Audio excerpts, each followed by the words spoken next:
The Hofstra Pride men's lacrosse team are getting set to take on the Merrimack Warriors this upcoming Saturday at 12 p.m. The defense looked stellar this past weekend against Quinnipiac University, but questions still remain about head coach Seth Tierney's attack group. Live from the James M. Short Stadium, I'm Jair Brooks Davis. Did you see the lack of urgency that led them to probably blow the 2-goal lead? Is that something you think that will alarm them today when they look to go 2-0? Not so much today, Yal. I think that a lot of questions came into the season about who's going to handle that scoring load, especially after you have a guy like Ryan Tierney graduate, and you had graduate transfers in Justin Linsky. But a lot of questions come to Dylan McIntosh if he could lead. You also have Colin Rudd, as I mentioned before, Sam Lutfi, who went down, and then you had Gerard Kane stepping in. You had your midfielders that have to step up, guys like Sterling Archery, Justin Sykes, James Philbin, he was absent last week. You wonder about if the offense goes stagnant, but I think that the team proved that if it goes stagnant, they can find a way to get it done. Jair, is there really anything more you can say except, wow? Well, what I have to say so far is, Yao, is that, hey, look at Gerard Kane. He had a hat trick in the first quarter. Justin Sykes, he has 2 goals himself, and also Matt Elder, he has 5 assists. Yeah, I was about to say, don't get so caught up in the goal scoring. You got to get caught up in the people who are creating these opportunities. Yeah, you look at Matt Elder. Hey, he started at midfield. He has 5 assists thus far in the first half, and also shout out to Sterling Archery. Yeah, let me tell you something about Sterling Archery. When he is on that right wing, he is phenomenal. When he uses his speed, he uses his agility. He could blow right by his defenders. He could dodge, and he likes to rip a little quick shot to the net. He scores. When he came off the bench last year with that second midfield unit, when he did that, pretty solid.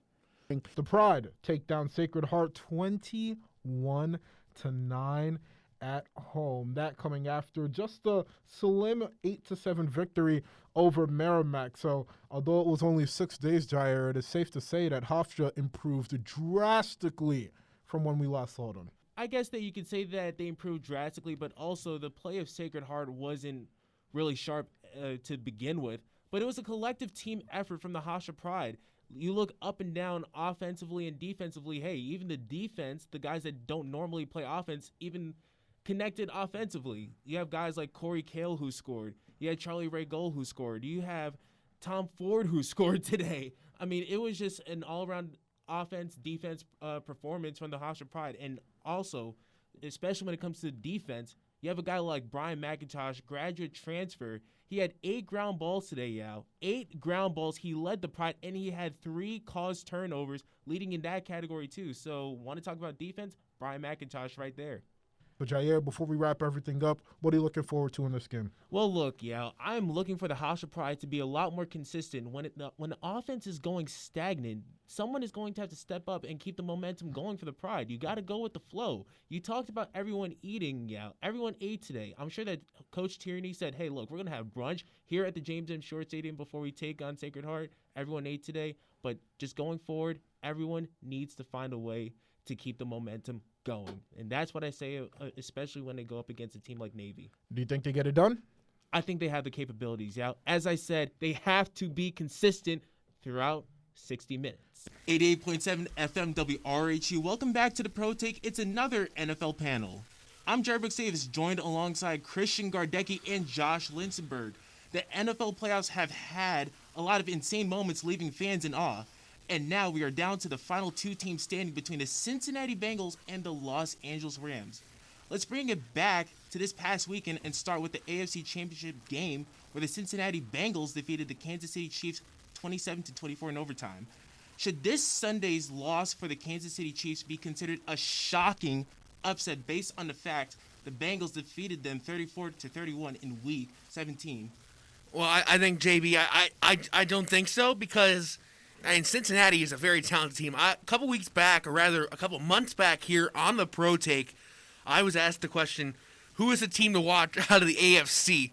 I said the Cincinnati Bengals. Even though after they had lost to the New York Jets, this team is explosive. We'll talk more about it as we get through our segment here, but I don't think so because there was a very, very good game, and Cincinnati is really tightly contested with Kansas City. Yeah, it was an interesting game to watch for sure, and especially the overtime. And what a game. And Joe Burrow, second year is going to the Super Bowl, won the Heisman, won the NCAA championship. I mean, he's living the dream right now. Trey, has a guy like Eli Apple helped you throughout the week with tips and pointers in order to be prepared for possibly being matched up with a guy like Odell Beckham Jr. in the Super Bowl? I I think that's a thing for Eli. You know, I know he was with the Giants with Odell, and they practiced against each other. So I'm ready to see a good battle. Thank you, Trey. Hi, Brandon. Jairbrick Saves from 80.7 FM WRHU. There's various guys who will be making their first Super Bowl appearance along like yourself. Who has been the biggest influence in the locker room for the team as you all are making it to the stage? I mean, just, the team, like the players, just seeing ever since I got here, just seeing how hard and how dedicated everybody and everybody's, in LA, I've been on a couple teams and it's just like LA, everybody just buy into, what the goal is. And the goal is, to win the Super Bowl. And it's just seeing how focused the guys are every week, everybody, the line, basically like coach don't really have to, do too much coaching. He put in a game plan, but the players, they take ownership here. And it's like everybody, they make sure everybody knows what to do. Everybody's on there. Cooper Kupp, I'll just say Cooper Kupp is really like one of the main reasons why I was like, I just look at him and every day he put his head down, just go to work. And it's like, he don't really say too much. He work. And it's like, that's somebody that, you just try to stay close to as you're preparing for this big game. And it's like, you just see what he does on Sunday, but you don't really see what he do on, during the week. And I get to see that. And it's like, man, look, he's out here performing every Sunday, the best receiver in the game right now. And it's like, that's just somebody that I don't even have to talk to him, just looking at him, look how he approaches day every day. That's just somebody that, that I talk to. Well, I don't talk to, but just looking at him, that's how I prepare myself, because I'm not really a big talker either. So it's just, I'd rather go work and, just try to get ready for this game. Well, Johnny, Jairbrick Davis from 80.7 FM WRHU. Welcome back to the Super Bowl. There's various guys who are making their first appearance. What are the underlying messages you've told those guys that are making their debut in the biggest game in America this upcoming Sunday? Yeah, it's a great question, JR. I would say the biggest piece of advice is just to try and reduce all the outside noise, as much as possible, whether it's staying off of social media for the week or maybe not watching as much ESPN or NFL Network as you normally would, finding something else to fill your mind and fill that time with, because there's really all the focus is on us and on this game and on the Bengals. So being able to reduce that outside noise and just trying to keep your weekly rhythm and routine down, to what it's always been, and just trusting that preparation has been enough, and just, enjoy it for sure. Make those memories you can with your family, but also just do your best to keep things like they have always been for us. Hi, Van. First off, congratulations on, expecting a child and everything. Thank you. This is your first time being in the Super Bowl. Who has been the biggest influence in the locker room for the guys that have never made it to the stage as of yet? I say Vaughn. Vaughn, he played in the Super Bowl, and he was just telling us, just enjoy the moment, and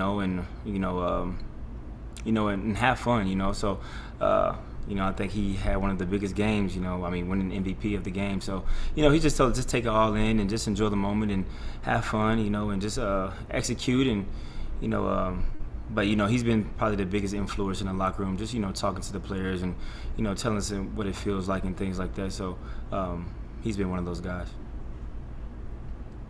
Hello, welcome back to the Pro Take. I'm Jairbrick Davis, joined by Andrew Fantuccio along with Dexter Schmovanian, and we're here to talk a little Major League Baseball free agency. Gentlemen, great to have you. How are you feeling? I'm doing great, thanks. Good to be here. Great, so let's dive into it. The Texas Rangers signed pitcher John Gray along with shortstop Corey Seager and Marcus Semien. The Rangers were 60 and 102 last season. Were these additions good enough to bring them within the top two spots in the American League West? Dexter, let me start out with you. The Rangers were a bad team last year, and I mean really bad. A couple of big free agency signings, yes, Semien and Seager, they're both great, unbelievable players, but they aren't going to magically turn the Rangers into a contender. They don't have a deep enough roster. They're better than they were last year, but they're barely a wild card team, if even that. They're definitely not going to challenge Houston, and they'll barely be putting any pressure on Oakland or Seattle. As much as I am a fan of these moves, the Texas Rangers are nowhere close to being a contender in the AL West. They lost 102 games last season. There aren't 3 players in the history of baseball that can turn a team around like that. Okay, so what should the Rangers' approach be for the rest of this offseason, Andrew? The Rangers have a couple ways they can handle this. They could keep throwing money around, sign Chris Bryant, maybe see what Nick Castellanos might cost, but we've seen how teams who are super aggressive in the offseason fare once it's time to play ball. Remember what happened last year with the San Diego Padres? The Rangers have made their splashes already. Now it's time for them to add depth. What they should be doing is especially looking at the starting rotation. Last year, Rangers starting pitchers had a combined ERA over 5. That is unacceptable and cannot happen again this year if the Rangers want to be competitive. I agree.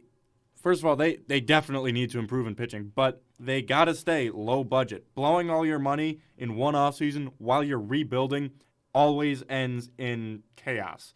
They should work on acquiring and developing young talent to support the newly acquired Semien and Seager down the line, because even with those 2 stars, they are not going to be winning anything this upcoming season, and they're not going to be winning anything in 2023 either. So they should focus on the future where they have a chance. So let's transition over to the Seattle Mariners, who are also in the American League West. The Mariners traded for Adam Frazier along with signing current American League Cy Young Award-winning pitcher Robbie Ray. Seattle finished in second place last year at 90-72, just 5 games behind the Houston Astros. Will these moves be able to help propel them to first place? Dexter, let me start off with you. Well, Robbie Ray was for sure a huge signing. Seattle already had a solid pitching staff led by the young Chris Flexen's emergence last year, but they were in need of a true dominant ace that can shut down opposing lineups, and now they have one. And this could really help round out a nice young roster to potentially contend with Houston. I'm hesitant to say yes at the moment. Let's remember, the Astros have won this division the last 5 seasons. Until someone actually leapfrogs them in the standings, I can't say they've been knocked off the mountain. So, Andrew, what else should the Mariners do in order to take that next step in being the top team in that division? I don't think there are any more external moves Seattle needs to make at this point. Right now, it's just up to the young guys on the Seattle roster to keep improving. Chris Flexen and Kyle Lewis have been great young players for them so far. They got to keep improving. The entire roster is set now. It's just about time and development. The Mariners should not overspend this offseason. They have Robbie Ray, who is the missing piece so far. They are a good young team. They can contend for years. Now is the time to focus on gelling everyone together and making a true contender that can scare Houston and be a real neighborhood threat. Okay, so let's take a trip from the American League West, and then we're going to go over to the American League East, where the Toronto Blue Jays have signed Kevin Gausman, who some thought could have possibly been the Cy Young Award winner, including me, but he is choosing a change of scenery from the Bay Area and moving to Canada. The Blue Jays finished in 4th place with a record of 91-71. Will they fall behind in the American League East in 2022? Dexter, I'm going to start off with you. I don't see them falling behind because all there really is Baltimore, who's, no offense to Orioles fans, but they're the Baltimore Orioles. They are a very bad team. The Blue Jays could potentially move past the Yankees, who had a very disappointing year last year, trending downwards and haven't done anything to improve. Boston can be unpredictable. We don't know if they'll win the World Series next year or they'll miss the playoffs. It's a mystery to me. The Rays, they're not sniffing the Rays. Rays are winning it again. But I don't see the Blue Jays getting past 3rd place in the division next year. Semien and Ray are big losses, but I don't think those departures really hurt the Blue Jays all that much. The Red Sox seem to be trending backwards at the moment. The Rays have only made a few minor moves, and the Yankees, I don't think they know which direction they're heading in. Right now, the hierarchy in the AL East is the same as it was last season. So, the Blue Jays lost Robbie Ray, but signed Kevin Gausman to a 5-year deal. How do you feel about the addition of Gausman, and who would you rather have between the two? Andrew, I'm going to start out with you. Getting Gausman makes up for the loss of Ray. They're both incredibly comparable to one another. It's actually kind of scary. But if you were to ask me, I'd rather have Kevin Gausman. Yes, Robbie Ray throws strikes and gets a lot of people out, but he also gives up a ton of home runs. Kevin Gausman keeps the ball in the ballpark. Plus, he already has experience pitching the AL East. He did come up with the Baltimore Orioles. It's really hard to tell. They're, as Andrew put it, they are probably the most similar pitchers in baseball. It's very hard to choose, but I'd go Ray because, Andrew, I don't think you've heard of the term death by paper cut. Some contact hitters, you can just get hits, and other times sometimes there's double plays, and they get out of it. But other times, the team just keeps on hitting. You need a true striker-outer, dominant, intimidating guy that guys on the plate are just scared of and don't want to go up against. Okay, so we have minimal time left, but I'm going to end it with one last question for the both of you. Unfortunately, the lockout is a dark cloud right now over Major League Baseball, but when the sport returns, which team do you think made the biggest impact in this year's free agency? Dexter, let me start off with you. I'd definitely say the Mets. With Scherzer pairing that dude with DeGrom, they have arguably the two best pitchers in baseball right now. Starling Marte and Mark Canha are great addition to the outfield. Eduardo Escobar, they've improved more than any other team in baseball this offseason, and I'm looking forward to see what they do next year. It's way too early to tell. Yes, there's been a ton of big moves already, but there's also a lot of free agents still out there yet to be signed. I'm excited to see how the rest of this offseason shapes up. I'm Jared Brooks-Davis, joined with Andrew Fantuccio and Dexter Schmavonian. You're listening to The Pro Take on 88.7 FM WRHU. So you talked about the shortage of African Americans playing baseball and mostly trending probably towards football or basketball. Why do you feel that African Americans would trend more towards those sports rather than baseball? Expensive to play baseball. You need, you got to be one of 18 guys to play baseball. Basketball, you can play 1-on-1, 2-on-2, 3-on-3, 5-on-5. Football, if you like a collision sport, and it's a great sport, and I love it. I played it. You can, there's so many opportunities scholarship-wise. Baseball is not as many scholarship opportunities. A lot of guys, the super duper, young players, sometimes particularly out of the Caribbean, they get signed, they can be signed 15, 16 years old. A lot of kids too in baseball, if you do get signed, you're not going to jump right into the major leagues. Whereas in football, if you're primo, first, second, fifth round pick, you're pretty much taking it right to the pros as a rookie, as a young man at like 20, 21, 22. Sometimes you might not be 23, 24 till you get baseball. So it's all about the game is working like crazy to correct that, and not so much correct, but to expose further exposure to the glories of baseball and how great a sport it is. And it's a slow process.